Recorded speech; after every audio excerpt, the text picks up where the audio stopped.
We are just a week away from the annual Baltic Capital Markets Conference in Riga. Next week, we'll have exclusive conversations with Air Baltic's Martin Gauss, as well as Manfred Steinbeiser, who is the managing partner at Aalto Capital. We'll look back at the lessons learned during Agrone Group's IPO with the CEO Mindaugas Sudnius. So tune in next week for this exclusive lineup directly from the conference in Riga, Latvia. This time, we'll have a flashback of a 5G Techritory event, which is the largest telco happening in the Baltics, also taking place in Riga.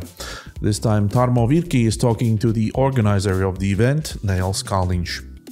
I also suggest to watch my conversation with the CEO of Estonia's startup GreenDice, Mr. Argo Alaniit. But at the end, we'll have a short bit from the upcoming Leaders Ask podcast episode, where Anders Larsson from SEB talks to Margus Muld, who is the chairman of the management board at one of the leading Estonia's food producers, Argone Group. Have a great time together with us.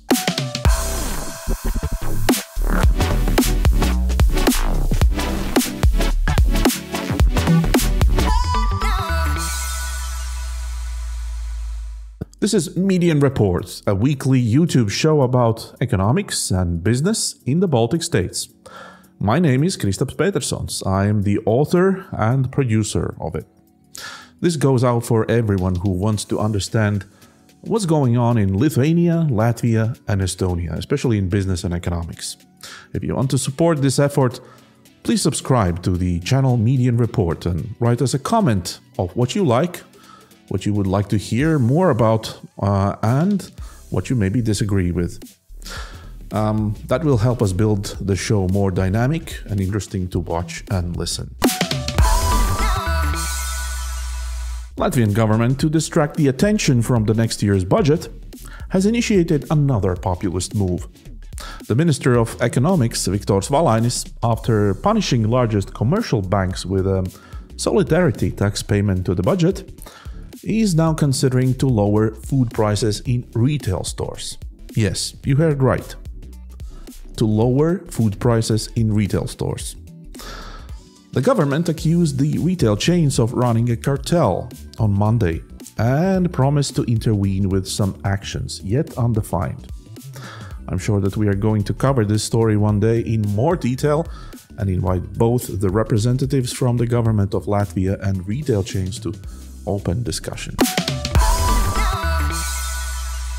Kristo Kärman, the CEO of Wise, has made headlines last week after he was fined £350,000 for breaking UK tax rules. Financial Conduct Authority claims that Kärman has failed to report his tax debt to the city regulator. Initially, his fine was £500,000, but after agreeing to cooperate at an early stage, he was given 30% discount.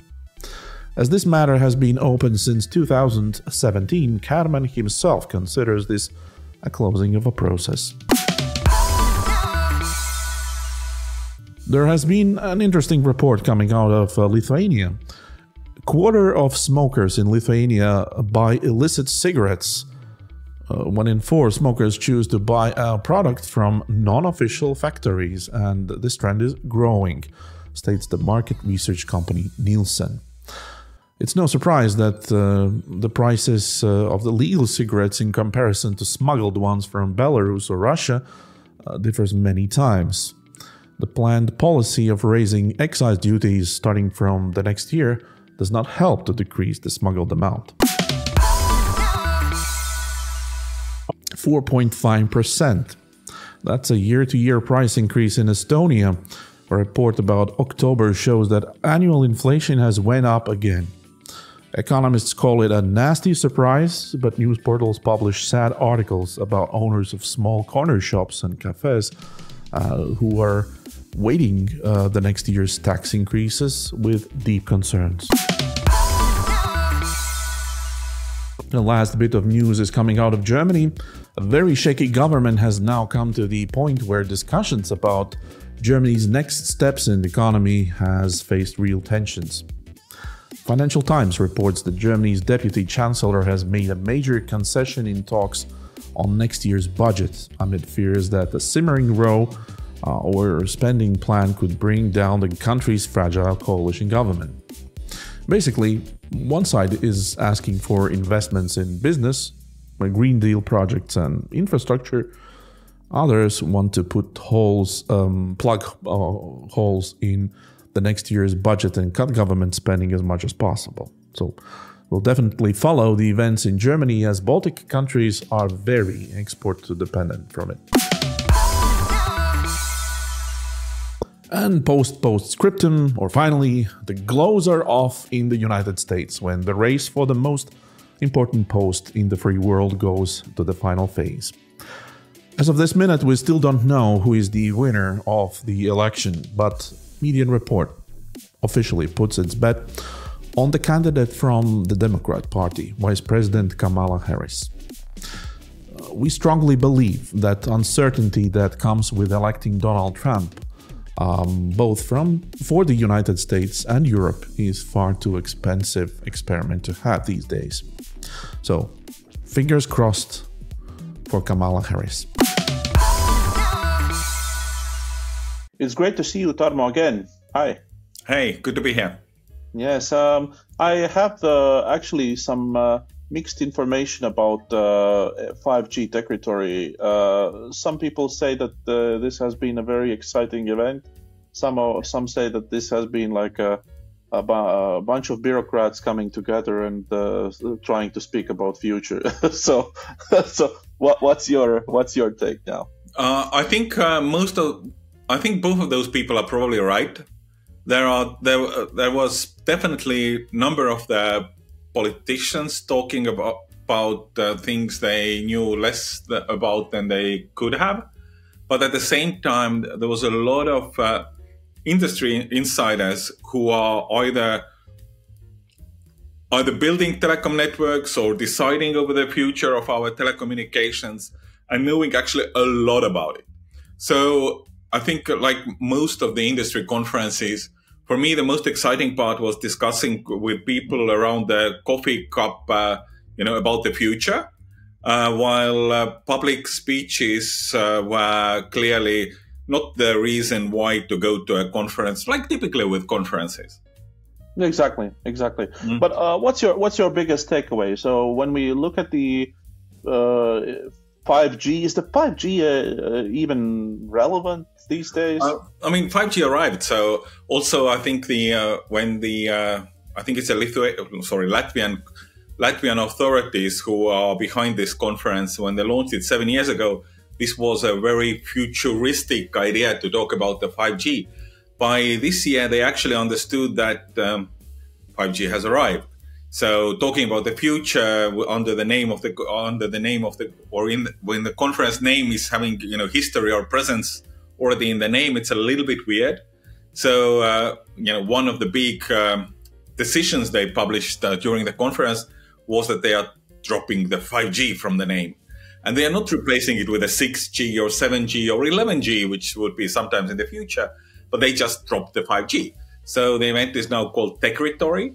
And this makes a lot of sense, of course. And all the people attending are, of course, Techritorians, and so on and so on and so on, right? Makes a lot of sense. But I think event overall is really useful for the Baltic region, especially for Latvia. But of course, there was also a lot of people visiting from Estonia, for example. Estonians could come to Riga and talk to each other as the Estonians were laughing at the coffee table. But there is no telecom event as such in the Baltic region. And I think the Techritory fills that gap pretty nicely. Exactly. What we are going to hear today in Median? In the Median, we have a few words from the man behind the event. We were speaking in the noise of the conference, so I hope all the listeners can hear also the words of Niels. We're talking a little bit about where the conference is today and where it's going, and how it kind of fits into the image of Latvia and Riga very nicely. I know that this sounds a bit naive, but we really would like to help technologies to grow up to make world better. Because in one way or another, speaking about green wave or speaking about how to maintain, for example, Baltic countries where, let's say, there is massive loss of people in our countries, the dynamics looks that will sustain for at least for some time. The question is how we can sustain our countries. And machines, robotics, automatization, from our point of view, is a very practical answer. But of course, the homework must be realized. Yeah. A computer for a price of a Big Mac meal. Some may say that it sounds like a scam. And not really. GreenDice from Estonia is solving many challenges at once, giving out the decent quality second-hand computers for just a fraction of a price. On one hand, they're helping large enterprises to reduce and report their CO2 emissions. I was very surprised about their business model when I visited their booth in Impact Day, which took place in Tallinn about a month ago. I had a chance recently to sit down with the CEO of the company, Mr. Argo Alaniit. Well, our main mission is to actually make computer world cheaper than a Big Mac meal. So basically, if you are a private person, you can subscribe to our service. You get a decent, let's say, laptop for a fee of €6.90. Right now, we are mainly operating in Estonia, but our ambition is a little bit bigger. And you will not only receive the device, but we are working with the schools to start recording the official school program that, let's say, when you want, you can check up the mathematics lessons with the speed you want. And we would like to have a place where people can basically access the technology and also educational materials through our community. That sounds very good. A price of a meal in exchange of a computer. Where's the trick? The trick is that we are working with the big organizations. Let's say like SEB Bank is one of the biggest partners for us. And maybe you have heard that companies, they need to do something green or they need to reduce their footprints. Maybe you have seen some kind of commercials or texts or whatever. So we offer actually them this opportunity that we will take all their computer devices because they replace them every after 3-4 years. But in the past, the existing solution was that they didn't pay attention what happens with those devices. But then they cannot also report the footprints because they can end up in Africa, let's say, and so on. But with our service is that we have a software where they can track the devices till the materials reuse, because we don't sell anything. We subscribe all the devices to our community, like I just explained, making it very cheap because we want to reuse everything what is possible and decent. And without making consumers responsible for, let's say, if something gets broken, then we just replace it. It's no extra fee. And there's the trick that we are offering also the service for the big enterprises to cut their footprints through our community. So the idea is that after 3 or 4 years, this computer is still okay. It's usable, but then again, for banks, for corporate standards, it might be something that they, as an item in accountancy, they kind of drop it from the books and they need to change it anyway. So yes, so maybe the big organizations are not working like private individuals. They have their budgets, and let's say every after 3-4 years, they have new budget for IT as well, and they cannot postpone it. If they would postpone it, maybe when they need it next year or year after, then actually maybe they are not going to get the budget. Yes, so exactly. It will slow down their business, and you were totally right. Those devices are still very good. And the change in our system or the model is that when they are not good enough anymore for a private individual who subscribed into our service, you can always replace it. So there's no risk for you. Let's say you subscribe to our service, you use it for 2 years, and you want something else, something bigger, you just write to us. You can upgrade, you can downgrade, you can cancel, whatever you want. So this is very good. And how many people in Estonia are already using your service?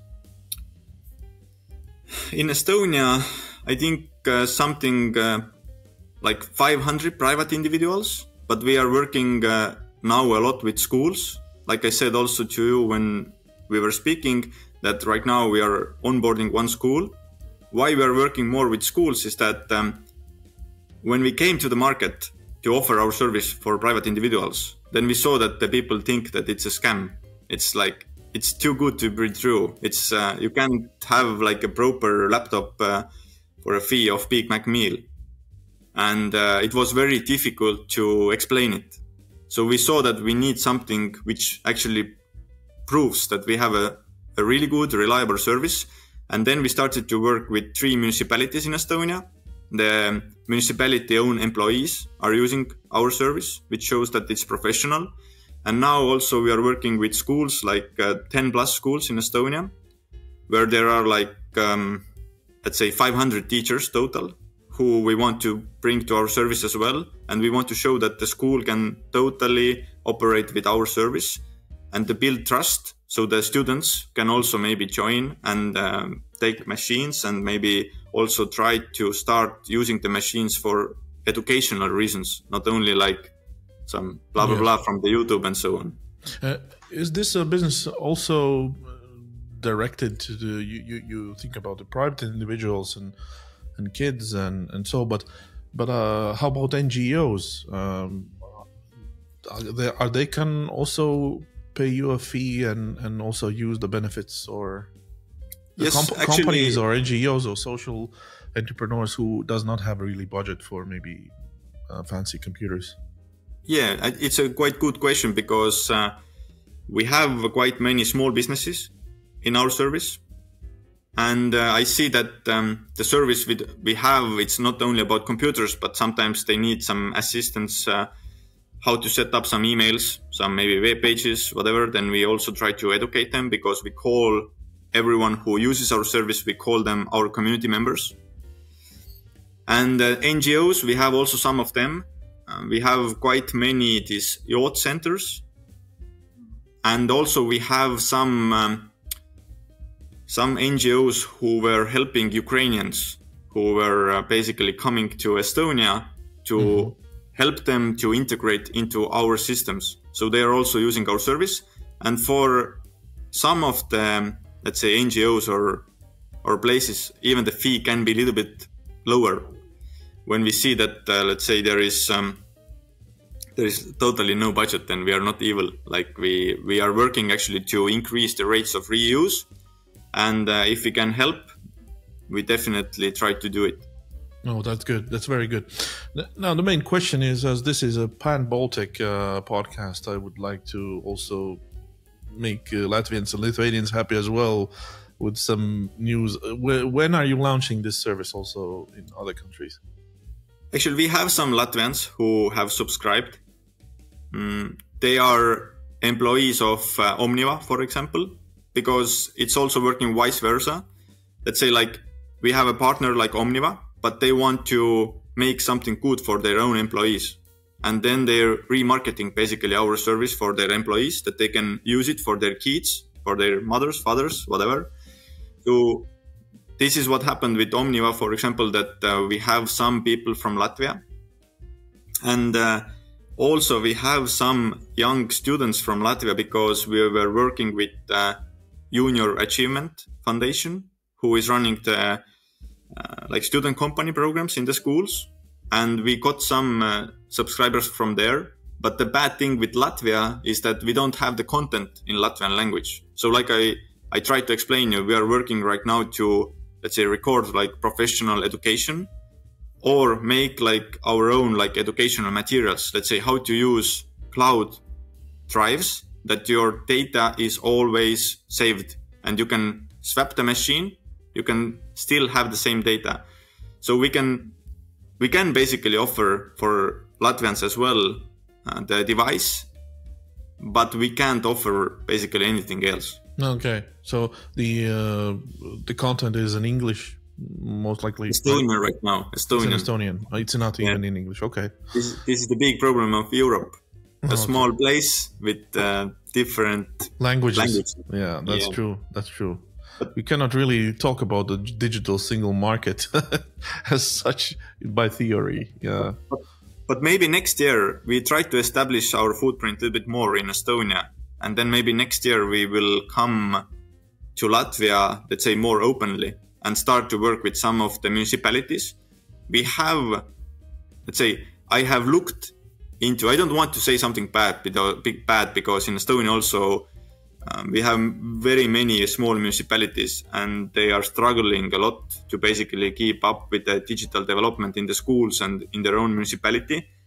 And when I basically looked into those schools in Estonia, I was like, no, how it can be, like how it's possible. And then we looked into a couple of schools in Daugavpils, for example. Yes. And I was like, it can't be true. Yes. When we basically saw what kind of machines they were using in the schools, then I totally understand why students want to use more mobile phones. Because even a 100 euros mobile phone is 15 more times capable more of processor wide. Yeah. Yeah. Oh, that's interesting. That's an interesting angle. Well, I think have you thought about like collaborating with SEB in Latvia and also Lithuania? Because this is a nice channel you have in. If you work with them in Estonia, they're very pan-Baltic. They're looking into common projects. Have you thought about that? Yes, we are slowly trying. It's like the big challenge to work with big enterprises is that they want to see that you are a valid partner. Like you don't just come in, speak something and then basically die. Our concept and the mission is something I would say nobody has tried before. Even we don't know if this price point is going to make us successful, even though in the business plan we think it will be, but it's on the paper. What's the reality? We don't know yet. So the Lithuania and Latvia SEB Bank is interested in, but it's also that they would like to see that we have proven results to scale, because SEB is actually even interested in group level. They have like 20,000 people in their group and they have more than 30,000 devices, something. So it's a big amount. And this is also why we are basically working.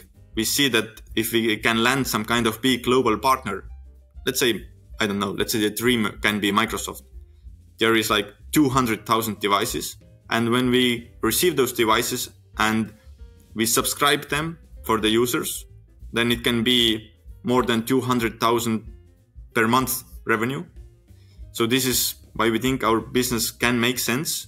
But of course, it's not easy. And to the SEB, we are trying to prove our results right now that it's the thing what we do is good for the society. It's good for their footprints. It's good for their social responsibility.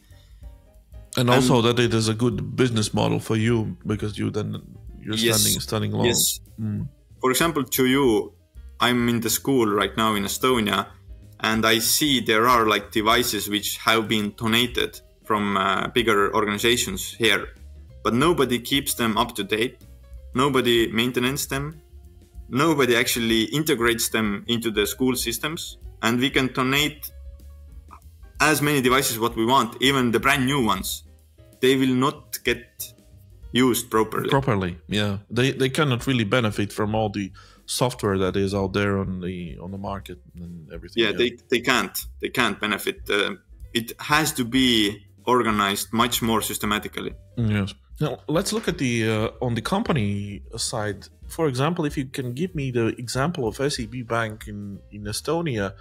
How much do they save in this CO2 footprint? How this is calculated and how you are reporting it? Yes, it's a quite complicated topic. If people are not very used to it, then it's a complicated one. But what I want to tell you maybe in the beginning is that CO2 footprint is actually to measure the climate impact.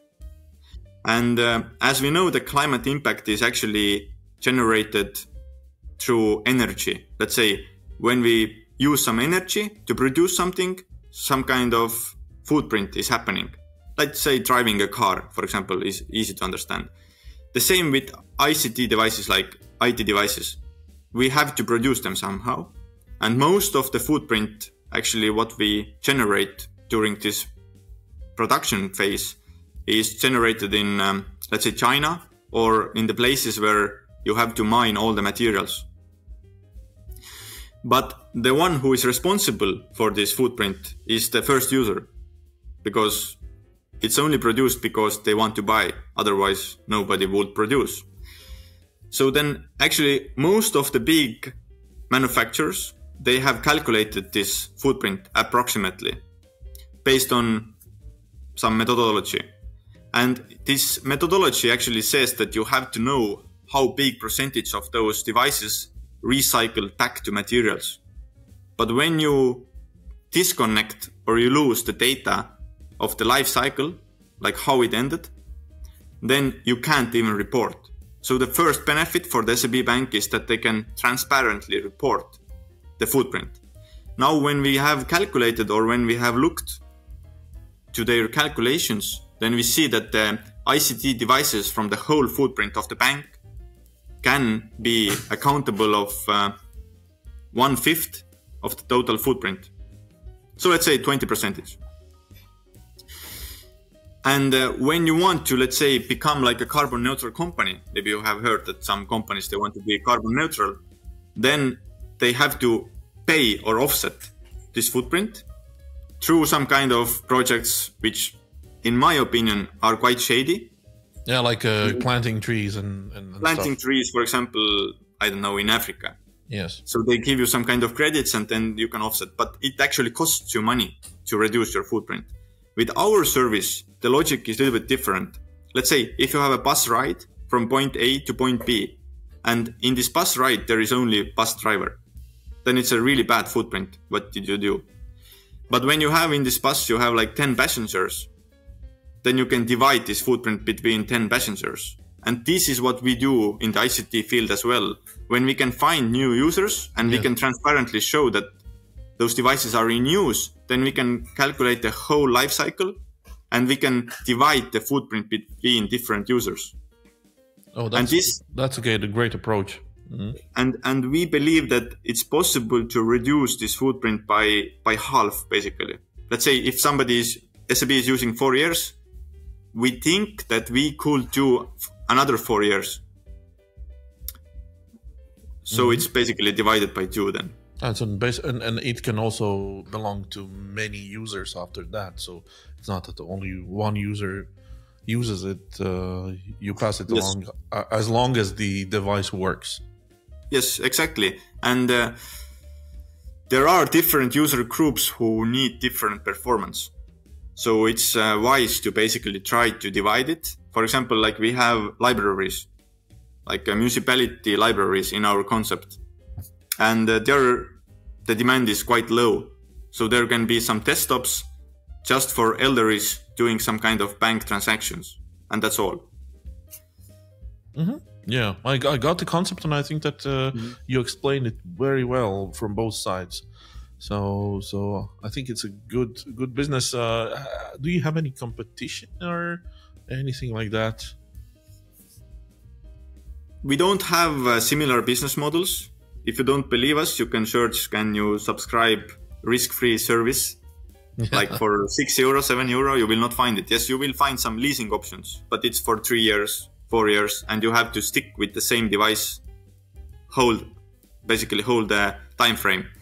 But we had one event, and I said the biggest competition what we have is that we have too many rich big corporations who do not care what happens with the devices after they have used it. This is the biggest competition. I thought it's a small joke, but that's true. That's completely true. It's true, because with our service you could basically integrate something transparently green into your corporation really fast, without paying any 10,000s of euros of money. our service is quite cheap. And the second part maybe is that there are many companies who promote like renting a device, not buying it. But the sad truth is that when they rent it to you, you don't know what happens in the end. And most of the devices are like packed to the pallets and sold to third world countries. And nobody cares, because you can always sell used clothes, used electronics to some of the countries. But funny thing is this, that in Africa, over 10 countries have basically cancelled the import of used electronics from Europe, because we send there so much trash. So many items. Yeah. So many items, and most of the items are trash, but we still receive some of the money, and that's enough for us. So the rental companies maybe are also a little bit like competing. But otherwise, yeah, those two, I would say that not responsible rich first users. Yeah. That's very well formulated. Argo, with arms wide open, we are waiting you in Latvia and Lithuania as well. We'll keep fingers crossed. This is a beautiful example of circular economy, and I think also the idea itself helping out those who cannot really afford expensive computers for their, I don't know, learning or work is a great idea. Thank you very much. Thank you, Kristaps, for asking an interview, and let's hope to see that one day we have a good footprint in Latvia as well.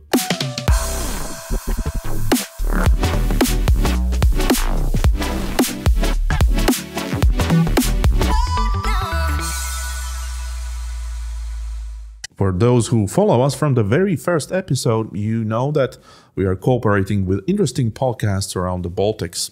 Anders Larsson, who is the head of SEB's sustainability policy in Baltics, runs a podcast called Leaders Ask. And recently he sat down with one of the leading food producers in Estonia, the company Agrone Group, and its chairman of the board and chief operations officer, Mr. Margus Muld.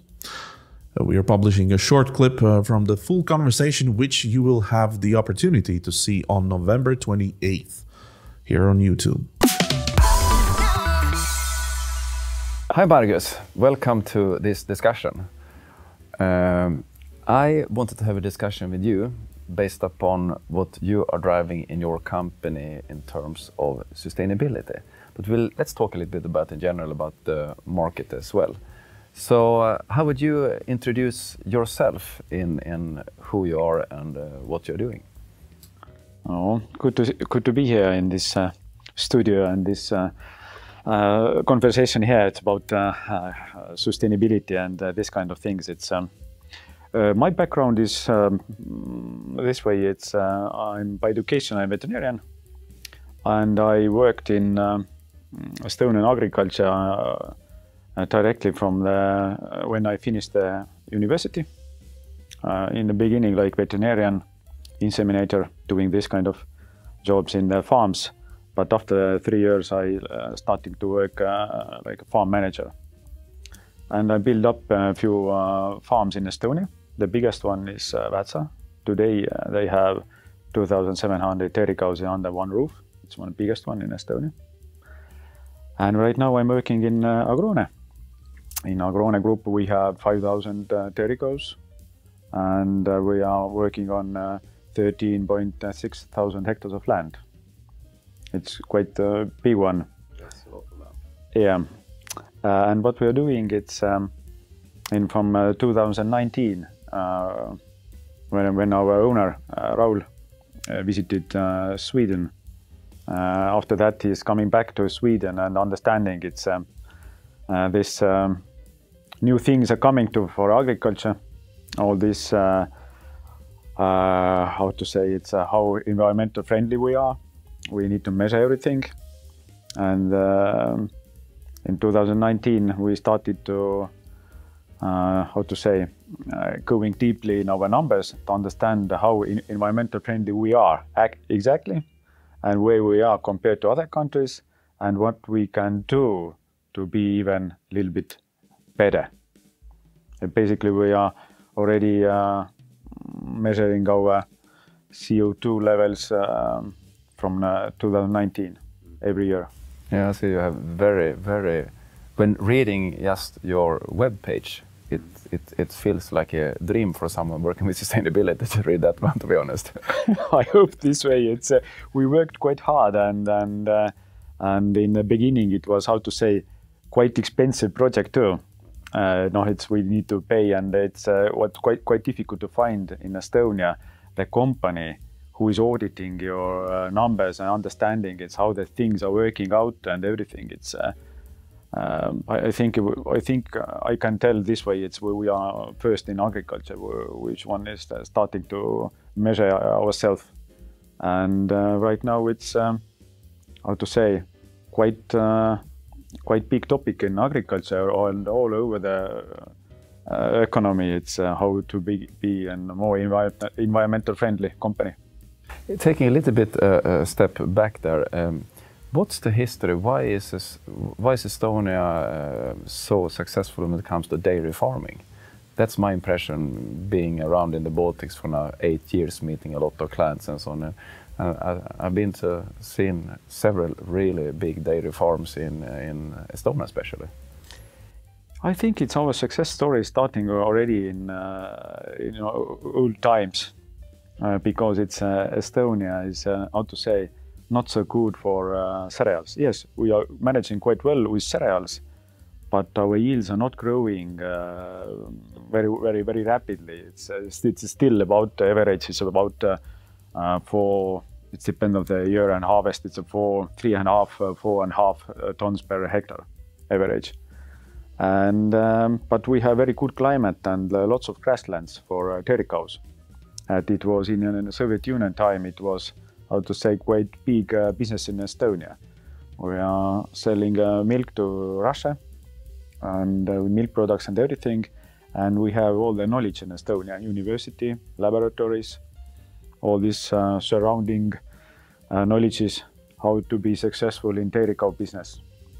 And if you're looking right now, I think it's our success story is dairy business, because it's how to say, if you're cereal side, it's not so easy to manage, but it's in cow side with dairy cows, you need to manage 24 hours per day and 365 days per year. It can't be this way. I take a vacation day and I'm not working and not milking the cow, not feeding the cow and stuff like that.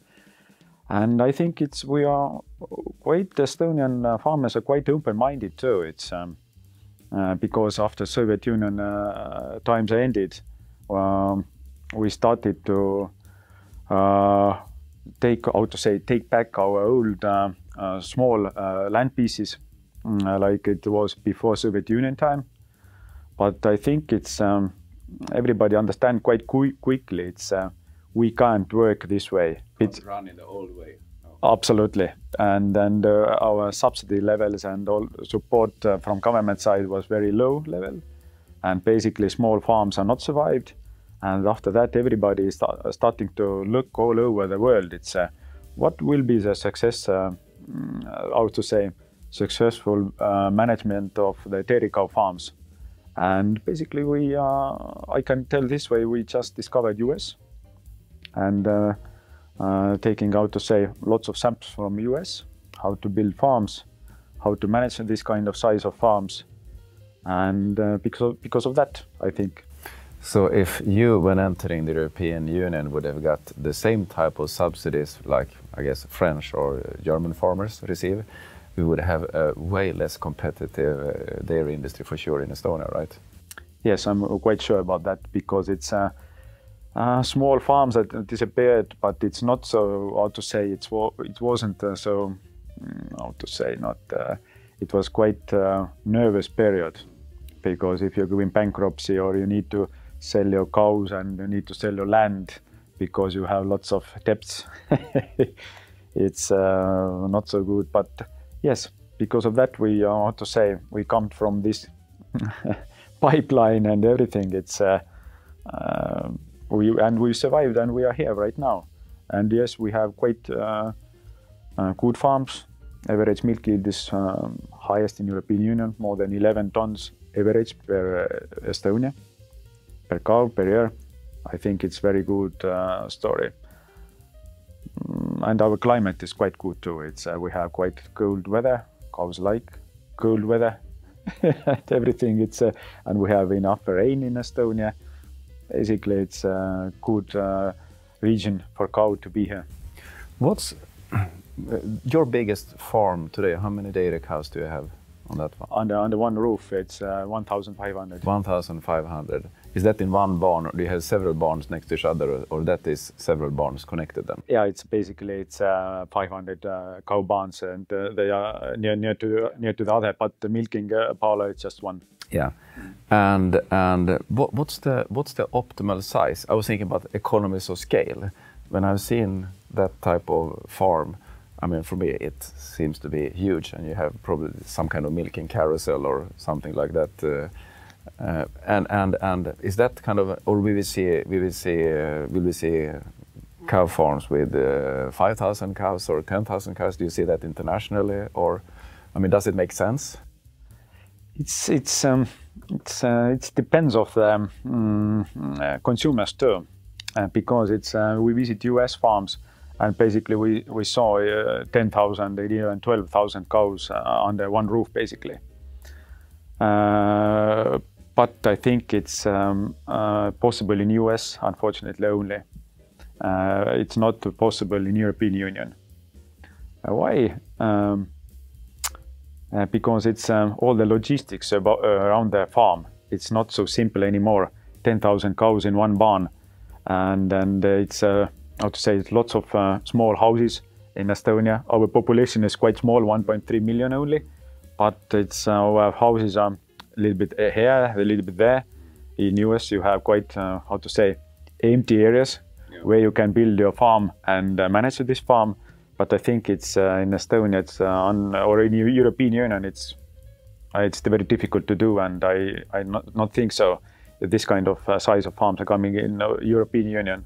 But I think it's if we calculate it, and if we ask from US side, what is the most how to say good layout for the farm, dairy farm? How many cows?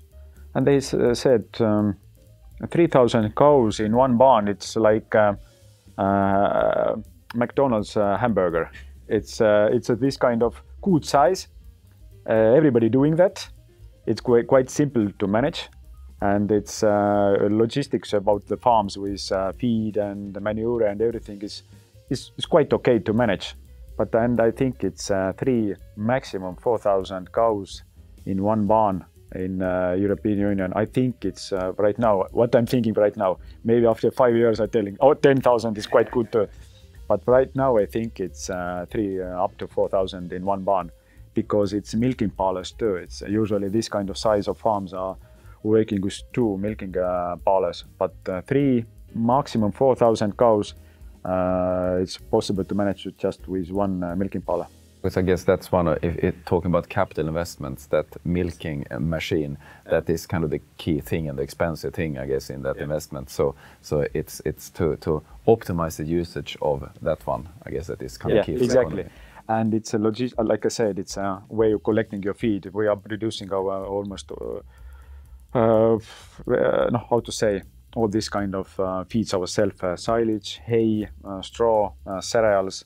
We are producing everything our own, and our land is quite compact around the farms. It's so it's efficient for you then, transportation and so on. Yeah, exactly. And that takes down your CO2 footprint as well then. Exactly. Yeah. So it will be negative if you're like becoming like a big city that needs to transport food to it from kind of a very distant area then. Yeah. Exactly. Yeah. But we talk about CO2 footprint, but I noticed that you have a number of sustainability targets that you are striving towards the business. You want to elaborate a little bit on those and some of those? What are the most important, how you see it, to steer the business? No, what we are doing basically, we have how to say, it's we have laying hens farms too. We are producing more than 33 million eggs per year. It's we are measuring everything right now. It's like how much CO2 we are producing per 1 kilogram of milk. How much? And where are you on that one? With 0.91 kilograms. And yes. Last time I think I heard the figure from Raul, it was 0.94, so I think it's going in the right direction. It's going down a little bit. It was every year. I just looked at historical numbers. In 2019, when we started, it was 1.04. It's going a little bit down. And in cereals, we are doing the same. Per 1 kilogram of cereals, what we produced, it's 0.38 kilograms. It's not so, how to say, with cereals, we are not so good levels. And when we looked historical numbers, it was almost the same in 2019. Why? Because it's a depend of the cereal yields. Because we are how to say, we are fertilizing the land, we are using equipment and everything, and hoping it will be some kind of good year again. But if year is not so good, the CO2 emissions per 1 kilogram of cereals is growing because of that. And with laying hens, we started with 2.58 kilograms per 1 egg, 1 kilogram of eggs. And right now we are in 1.58 kilograms. It's every how to say, every number is good for us except cereal numbers. When looking on data, the Science Based Target Initiative, I mean, they are pointing out not only agriculture, but forest and land and agriculture as the sector that after the energy sector is the biggest emitter of CO2 globally. Some 22% of global emissions comes from that one. And I saw that they set a path that it should be an annual reduction approximately, because it depends on what type of agriculture you're doing, but some 3% per year, right? Though. How have you been doing versus those 3% over the years? Or, I mean, any reflections on that one and those targets and the sector overall, what's happening? When we started this measurement with our advisors in 2019, we had the same question. It's okay, we know where we are today, and then we asked and we paid for that studies again. It's how we can reduce our CO2 emissions to the, how to say, zero, or at least reduce this number significantly. Basically, it's not so much knowledge about that. And all these kind of actions, some actions are quite simple to do, what we already done. It's, how to say, it's a more simple way, just have more kilograms or more tons per cow per year, because a cow is the same almost all the time.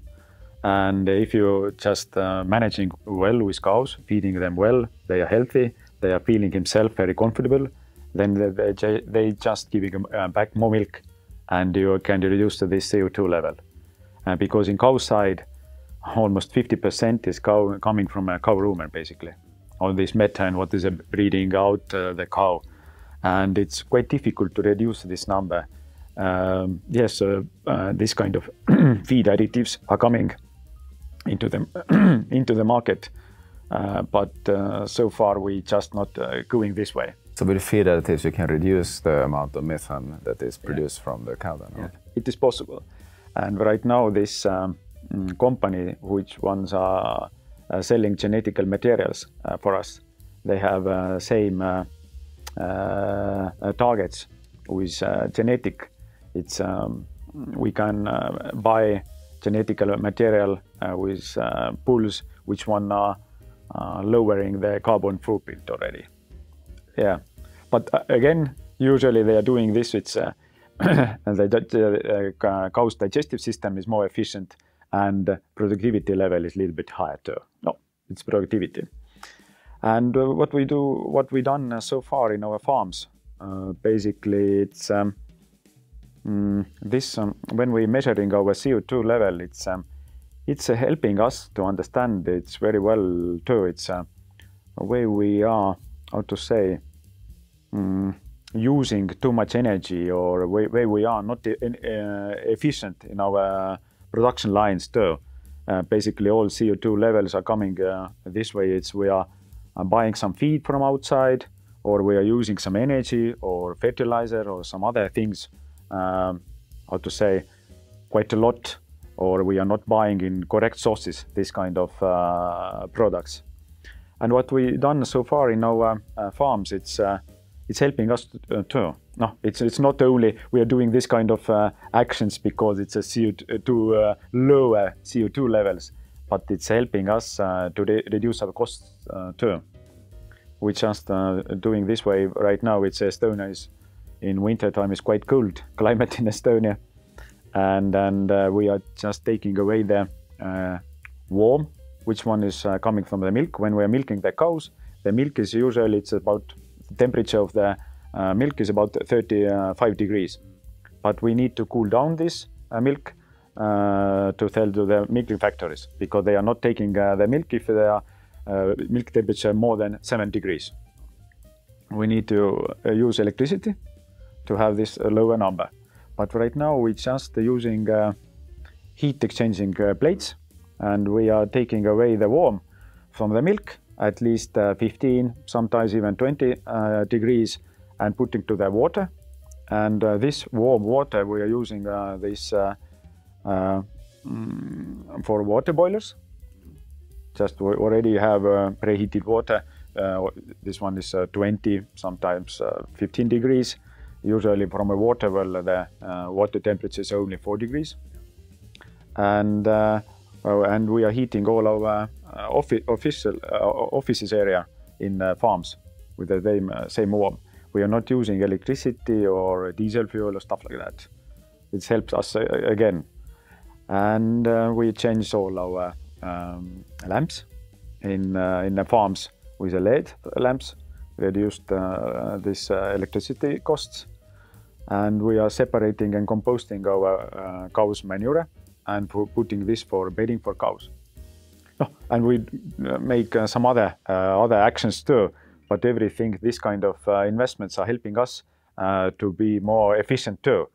We are already getting some money back, and solar panels and this kind of things. We have solar panels near to our barns. So the focus on measuring CO2, it has given you ideas that you probably otherwise wouldn't have had then, in terms of doing. I mean, the heat exchanger, I can imagine, yeah.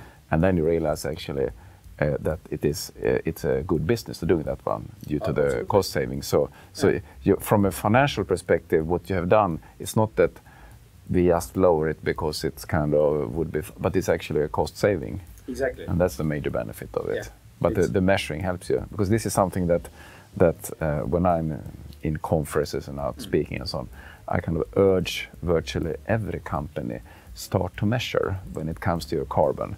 I mean, even if it's not mandatory yet, the Corporate Sustainability Reporting Directive, it will kick in for large companies like we in SEB. We will do it in the beginning of 2025 and others very many in 2026. But smaller companies, but we wait and see. Don't do that, because there are it's excellent that there are other benefits of doing this one, by just know your data, because that's in every area. You need to know your data, and in this area you need to know your carbon footprint data, right? Yes, you're absolutely correct, and I think it will be quite beneficial for us too, for our dairy side in Baltic states or in Estonia. Because if we are first ones who is measuring and understanding what is our footprint today, and we know what we need to do, it's to have a lower footprint. And I understand from milk factory side, it's quite difficult to get some extra money for a lower CO2 footprint right now. But everybody thinking after, nobody know exactly, but after maybe 1 year, 2 years, maybe after 3 years, it will be quite important to have milk package, and you know what is a CO2 level in this milk package, how much energy or CO2 or other things are needed to have this package on the table in the shops, and I think it will be quite important and good to be first one, not the last one. If it's all the world is already doing this, and everybody's, how to say, 2 or 3 years ahead of us. We need to be the first ones. Then we have some kind of, how to say, more money or more beneficial for that actions for ourselves too. And our economy is a quite small one. It's not so huge one. It's what's quite difficult to turn. But our economy is quite a small one, and how to say, our farmers communities are not so huge. You need to make, how to say, travel all over the country and tell everybody it's how important this is. But I think it's quite doable. Mm-hmm.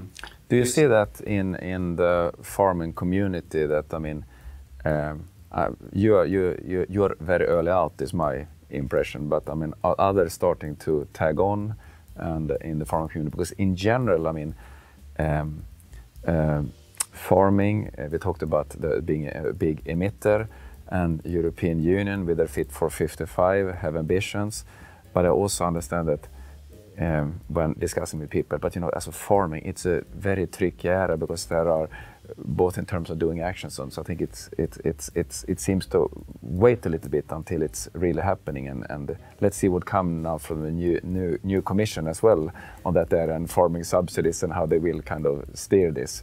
I think that so my guess is that we will get very much direction in the coming years. What do you think? I think it's from government side, and I think we are not getting this kind of direct how to say, direct orders or direct list what you need to do to be this kind of CO2 neutral, or how you can lower your CO2 footprint. Unfortunately, I think we need to figure out that ourselves. Of course, we need to use the help of universities and scientists and everybody what we can get. But unfortunately, I think, and if I'm looking right now around, we can expect some support from government side, but I think we need to understand and make some actions from ourselves. I agree with you on that one. What I was meaning was more that probably kind of the pressure on farming in general. My guess that we will see, if anything, kind of an increasing pressure to go towards more in this direction, in terms of being more efficient in CO2 and other emissions and so on, based upon that farming is a big emitter and European Union has ambitions. So, and at the same time, European Union is subsidizing, not here, but in other countries, farming very much, right? And they go together as well. Yeah, yes, I believe that it's going with this way, because each country already have this kind of plan how to reduce this carbon footprint in agriculture or in other sectors, and we already have targets. But unfortunately, nobody knows how to achieve these targets today. But again, nobody knows what is the new subsidies period will start in 2028.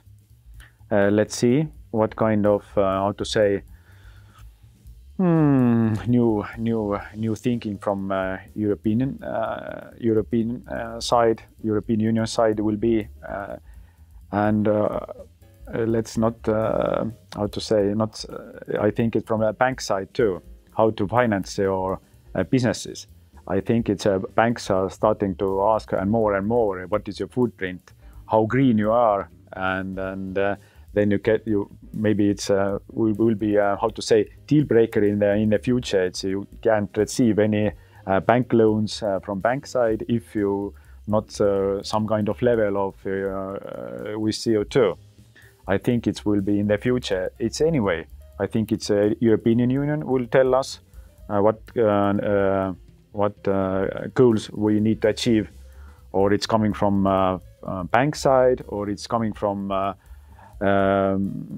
customer side, who is going to the shops and buying only this kind of CO2 low level products in the future. Let's see, but I think it will be the future anyway.